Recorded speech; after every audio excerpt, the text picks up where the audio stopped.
La séduction du vernis, ce n'est pas que la couleur. Cet accessoire de mode, c'est aussi se parer d'appellations au poil, des évocations gourmandes qui s'évaporent dès l'ouverture du flacon. Alors, quelle est la recette d'un vernis? La réponse avec cette observatrice des cosmétiques. Eh bien, on trouve dans ce vernis, dans les 3 premières positions, les ingrédients qu'on trouve dans 99% des vernis du marché, c'est-à-dire des solvants déplastifiants, éthylacétate, butylacétate, nitrocellulose, qui composent classiquement le début des formules des vernis à ongles. Quel rôle jouent ces 3 ingrédients principaux de la recette du vernis à ongles? Pour faire l'efficacité d'un vernis, il faut principalement beaucoup de solvants, des plastifiants, des agents filmogènes qui forment un film lisse sur la peau et puis aussi des résines pour assurer la solidité. Voilà le type d'ingrédients qu'on trouve obligatoirement dans un vernis. Une chimie lourde qui n'est pas sans conséquences. Direction le cabinet de Bernard Noël au Mont-sur-Lausanne pour un coup d'œil dans son album photo.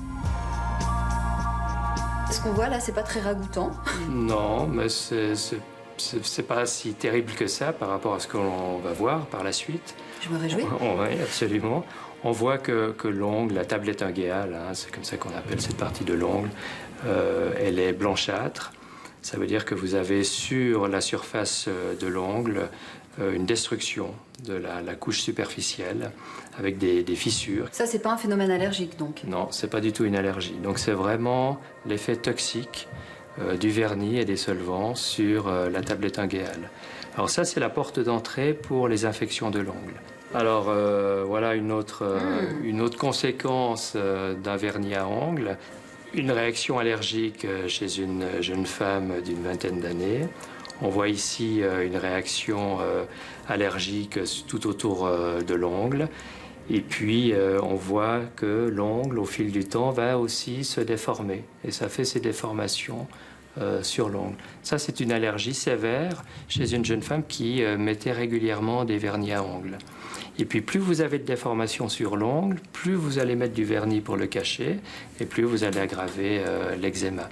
Et puis, si vous avez une disparition de la cuticule, ben, vous allez avoir des bactéries qui vont se mettre dans cet espace-là, ou des champignons, et ça peut provoquer un panaris. Quand on a un ongle dans un état pareil, est-ce qu'on peut le récupérer, cet ongle? Alors souvent on les récupère, heureusement, mais si vous continuez à mettre le produit, si l'allergie se poursuit, évidemment il peut y avoir des lésions définitives de l'ongle et puis un ongle qui est abîmé pour toujours. Alors souvent les vernis à ongles font une allergie à distance des doigts. Par exemple sur les paupières, comme on le voit ici, ça c'est une allergie classique. C'est l'allergie classique des vernis à ongles sur les paupières. Alors pourquoi les paupières? Tout simplement parce qu'on va se toucher avec l'ongle la paupière. La paupière, c'est une peau très fine, très sensible.